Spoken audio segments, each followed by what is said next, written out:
నమస్తే అండి, నేను రజాక్.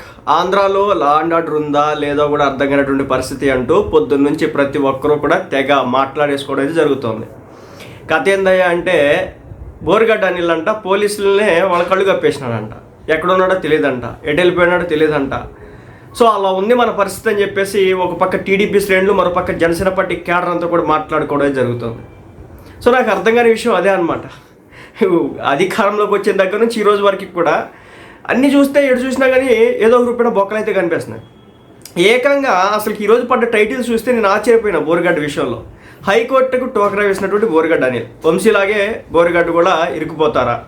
బోరుగడ్డ అనిల్ కోసం పోలీసులు గాలింపు, హైకోర్టుకు బోరుగడ్డ అనిల్ టోకరా, ఫేక్ మెడికల్ సర్టిఫికేట్తో జంపు, హైకోర్టును తప్పుదారి పట్టించినటువంటి బోరుగడ్డ అనిల్, హైకోర్టునే బుడ్డీ కొట్టించిన బోరుగడ్డ.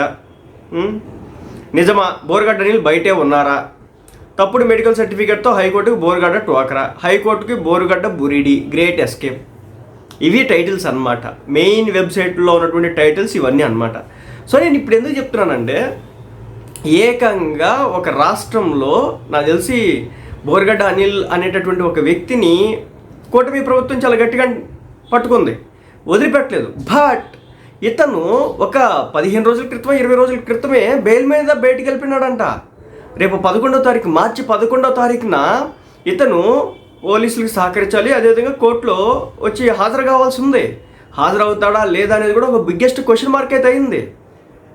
దీన్ని బట్టి ఎలా ఆలోచించాలి? కూటమి ప్రభుత్వం యొక్క గొప్ప చేతనైన పనితనం గురించి మనం మాట్లాడుకోవాలంటే అనుకోవచ్చు ఇంకా. సో దీనికి సంబంధించి చూస్తే, వైకాపా ప్రభుత్వ హయాంలో టీడీపీ అధినేత చంద్రబాబు, జనసేన అధినేత పవన్ కళ్యాణ్ తదితర నాయకులు వారి కుటుంబీకులే లక్ష్యంగా సామాజిక మాధ్యమాల్లో అసభ్య పదజాలంతో దూషిస్తూ పెట్టిరిగిపోయినటువంటి గుంటూరుకు చెందినటువంటి రౌడీ షీటర్ బోరుగడ్డ అనిల్ కుమారు హైకోర్టును తప్పుదారి పట్టించినట్లు పోలీసులు అయితే గుర్తించడం జరిగిందంట. ఇది నేను మాట్లాడుతున్న మాట కాదు, ఏకంగా ఈనాడులో రాసినటువంటి వార్త. నేనేదో కల్పించుకొని చెప్తున్నటువంటి వార్త కాదు, ఈనాడులో వేసినటువంటి వార్త అది చెప్తుంది.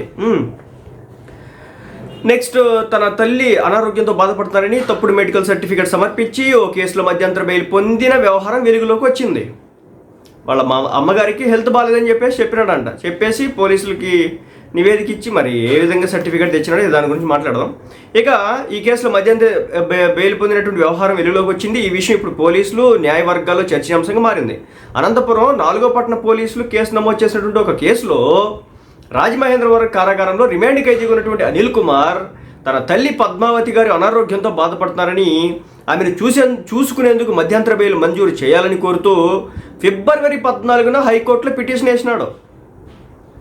పరిశీలించిన న్యాయస్థానం ఈ నెల 15 నుంచి 28 వరకు మధ్యంతర బెయిల్ మంజూరు చేసింది. 28వ తేదీ సాయంత్రం 5 గంటలలోపు జైలు సూపరింటెండెంట్ వద్ద లొంగిపోవాలని ఆదేశించింది. ఈ మేరకు బోరుగడ్డ అనిల్ లొంగిపోయాడు. ఇక మరోసారి బెయిల్ కోరాడంట. దానికి సంబంధించి చూస్తే చూడండి, ఇక్కడ అనంతరం మార్చి 1న అనిల్ కుమార్ మరో పిటిషన్ వేశాడు. గతంలో ఇచ్చినటువంటి మధ్యంతర బెయిల్ను పొడిగించాలని కోరాడు. పిటిషన్ తరపు న్యాయవాది వాదనలు వినిపిస్తూ పద్మావతికి బోరుగడ్డ ఒకడే కుమారుడని, ప్రస్తుతం చెన్నైలోని అపోలో ఆసుపత్రిలో ఆమె చికిత్స పొందుతున్నందున ఆమెకు 2 వారాల పాటు వైద్య సహాయం అవసరం ఉందని చెప్పేసి వైద్యులు చెప్పారు. ఈ వాదనలకు బలం చేకూరేలా Guntur Lalitha super speciality chief cardiologist PV Raghava Sharma ఇచ్చారంటూ మెడికల్ సర్టిఫికేట్ని అయితే కోర్టులో చూపించడం అయితే జరిగింది ఎవిడెన్స్గా. ఆమెకి హెల్త్ బాగాలేదు, 2 వారాల పాటు ఆమెకు చెన్నైలోనో ఎక్కడ అపోలో ఆసుపత్రులు ఇస్తున్నారు చెన్నైలో కాబట్టి అని చెప్పేసి ఈమె హెల్త్కి సంబంధించి పివి రాఘవ శర్మ అని చెప్పేసి ఒక అతనంట చీఫ్ కార్డియాలజిస్ట్, ఇదే లలిత సూపర్ స్పెషాలిటీ ఆసుపత్రి చీఫ్ అంటే సర్టిఫికేట్ ఇచ్చాడట. ఆమె ఆరోగ్యం క్షీణించిందని, చికిత్స కోసం చెన్నై అపోలో ఆసుపత్రికి చేర్పించాల్సిన అవసరం ఉందని ఆ సర్టిఫికేట్లు పేర్కొన్న విషయాన్ని కోర్టు దృష్టికి తెచ్చాడంట. ఇక పోలీసులు తరపునటువంటి ఏపీపీ వాదనలు వినిపిస్తూ మెడికల్ సర్టిఫికేట్ వాస్తవికత విషయంలో తనకు ఎలాంటి సమాచారం లేదన్నారు. ఏపీపీ వాదనలు పరిగణలోకి తీసుకున్నటువంటి హైకోర్టు న్యాయమూర్తి జస్టిస్ టి మల్లికార్జునరావు గారు మెడికల్ సర్టిఫికేట్ వాస్తవికతను తేల్చేందుకు పోలీసులకైతే అనుమతి ఇచ్చారట. అయితే ఇప్పుడే అసలు రంగు బయటపడింది, అసలు కుట్ర బయటపడింది. ఆ కుట్ర ఏంటంటే, అదొక తప్పుడు ధృవపత్రం అని చెప్పేసి, అది తప్పుడు ధృవపత్రం అని తేలితే న్యాయస్థానం తగిన చర్యలు తీసుకుంటుందని చెప్పేసి హెచ్చరించారు. మార్చి 11 వరకు అనిల్కు మధ్యంతర బెయిల్ ఇచ్చారు. ఆ రోజు సాయంత్రంలోగా జైలు సూపరింటెండెంట్ వద్ద లొంగిపోవాలని ఆదేశించారు. అయితే ఇక్కడ పోలీసులు అప్రమత్తం అవడం అయితే జరిగిందంట. అనిల్ కుమార్ తల్లి పద్మావతి గారు చెన్నై ఆసుపత్రిలో చికిత్స పొంది ఫిబ్రవరిలోనే డిశ్చార్జ్ అయ్యారని తెలుసుకున్నటువంటి పోలీసులు మధ్యంతర బెయిల్ పొడిగించాలని చెప్పేసి మార్చి 1న అనిల్ పిటిషన్ ఎందుకు దాఖలు చేశాడు అంటే, వాళ్ళ అమ్మగారు వచ్చేసి మార్చి 1వ తారీఖున డిశ్చార్జ్ అయిపోయారు. ఫిబ్రవరిలోనే వాళ్ళ అమ్మగారు డిశ్చార్జ్ అయిపోతే మార్చి 1న ఇంకో 2 వారాల పాటు కావాలని చెప్పేసి ఇతగాడు అయితే పిటిషన్ వేయడం జరిగింది. అసలు ఈ పొడిగించాలని చెప్పేసి పిటిషన్ వేసినాడు కదా, అసలు ఈ బోరగడ్డ అనేది ఆంధ్రాలో ఉన్నాడా, వేరే స్టేట్లో ఉన్నాడు కూడా అర్థం కానటువంటి సిచ్యువేషన్ ఈరోజు ఒకటి క్రియేట్ అయిందనమాట. సో అదేవిధంగా అసలు వారు ఎక్కడ ఉన్నారని చెప్పేసి ఆరా తీయడం స్టార్ట్ చేశారంట పోలీసులు. మధ్యంతర బెయిల్ ఉత్తర్వులు పరిశీలించినటువంటి పోలీసులు పద్మావతి ఆరోగ్యానికి సంబంధించి గుంటూరు లలిత ఆసుపత్రి వైద్యులను సంప్రదించడం కూడా జరిగింది. ఇక్కడ ట్విస్ట్ బయటపడింది అనమాట. ఆ ట్విస్ట్ ఏంటంటే, ఈ ఏదైతే పత్రం ఏదైతే ఉందో, మెడికల్ సర్టిఫికేట్ ఏదైతే ఉందో అపోలో ఆసుపత్రిలో చెన్నైలో ట్రీట్మెంట్ ఇవ్వాలని చెప్పేసి ఆయన చెప్పింది ఏంటంటే, తాము ఎలాంటి పత్రం ఇవ్వలేదని చెప్పేసి, ఆమె తమ వద్ద అసలు చికిత్సే పొందలేదని చెప్పేసి చెప్పారంట. సదరు ఏదైతే సూపర్ స్పెషాలిటీ ఆసుపత్రి వైద్యులు ఉన్నారో వాళ్ళు చెప్పారంట. సో దీంతో ఈ బోరగడ్డ అనిల్ యొక్క మోసం బయటపడింది. తాము ఎలాంటి మెడికల్ సర్టిఫికేట్ జారీ చేయలేదని చెప్పేసి ఆసుపత్రి chief cardiologist PV Raghav Sharma పోలీసులకైతే వాంగ్మూలం ఇచ్చారు. దీంతో అనంతపురం, గుంటూరు జిల్లా పోలీసులు 2 రోజుల నుంచి బోరగడ్డ అనిల్ ఎక్కడున్నారని చెప్పేసి వేతుకులాట స్టార్ట్ చేసినారు. ఇక తప్పుడు మెడికల్ సర్టిఫికేట్తో న్యాయస్థానాన్ని మోసగిచ్చినటువంటి అనిల్ వ్యవహారాన్ని హైకోర్టు దృష్టికి తీసుకెళ్లాలని చెప్పేసి పోలీసులు భావిస్తున్నారు. ఈ వ్యవహారంలో మరో కేసు నమోదయ్యే అవకాశం కూడా ఉంది. గతంలో గుంటూరు పోలీసులు అనిల్ను రాజమహేంద్రవరం జైలుకు తరలిస్తూ మార్గ మధ్యలో హోటల్కు తీసుకెళ్లి బిర్యానీ పెట్టించిన విషయం ఆ రోజు మీడియాలో రాగా 7 సిబ్బంది అయితే సస్పెండ్ అయ్యారు. ఆ తర్వాత అరండల్పేట పోలీసులు ఆయన పోలీస్ కస్టడీలోకి తీసుకొని ఠానాలో రాచి మర్యాదలు చేయడంతో, అంటే చక్కగా పక్కేసి మరీ పడుకోమన్నారంట, అది కూడా వైరల్ అయింది. సో ఆ రోజు జరిగింది.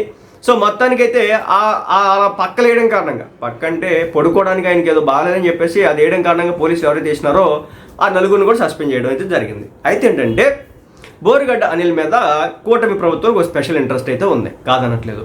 కానీ ఏంటంటే, మొన్నేమో ఆయనకి రాచ మర్యాదలు ఏది విజయవాడలో చక్కగా 5 స్టార్ హోటల్కో 7 స్టార్ హోటల్కి తీసుకెళ్ళి ఫుడ్ పెట్టించే ప్రయత్నం చేస్తే టీడీపీ పార్టీ అభిమాని వీడియోలు తీసి పెట్టాడు, అయిపోయింది కదా. అయితే ఇతనికి బెయిల్ ఇచ్చినప్పుడు అసలు బెయిల్ ఇచ్చారన్న విషయం కూడా ప్రపంచానికి తెలియదు అనమాట. మీడియాకు కూడా అది తెలియదు అనుకుంటా, అందుకే ఇప్పుడు న్యూస్ రాలేదు. రెండో విషయం ఏంటంటే, ఇతను ఆల్రెడీ కూటమి ప్రభుత్వం చాలా స్ట్రిక్ట్గా ఉంది ఇతని మీద, అయినప్పటికీ కూడా పోలీసులు ఇతని మీద స్పెషల్ ఫోకస్ ఎందుకు పెట్టలేదని చెప్పేసి ఈరోజు టీడీపీ పార్టీ కేడర్ అడుగుతుంది. టీడీపీ పార్టీ నాయకులు అడుగుతున్నారు, ముందు ఈ బోరగడ్డ అనిల్ విషయంలో ఎందుకు స్పెషల్ కేర్ తీసుకోవట్లేదు అంటే, బెయిల్ ఇచ్చేసి వదిలేస్తే అయిపోతుందా? సో అది నార్మల్ పర్సన్ ఏం కాదు కదా. చంద్రబాబు నాయుడు గారిని, పవన్ కళ్యాణ్ గారికి లైఫ్ థ్రెట్లు ఇచ్చినటువంటి పర్సన్ కదా. సో అలాంటి వ్యక్తి విషయంలో ఒక స్పెషల్ కేర్ తీసుకోవాలి కదా, ఆ ట్రీట్మెంట్ చేయాలి కదా. అలాంటిది ఎందుకు లేదు, ఎందుకు కేర్ తీసుకోలేదని చెప్పేసి సో ఎక్కడో తేడా కొడుతుందని చెప్పేసి మాట్లాడడం జరుగుతుంది. ఇలాంటి నేపథ్యంలోనే ఆంధ్రాలో ఉన్నటువంటి లా అండ్ ఆర్డర్ సిచ్యువేషన్ని క్వశ్చన్ చేసే విధంగా అయితే ఈ రోజున బోరగడ్డ విషయంలో అయితే స్పష్టంగా అర్థమైంది.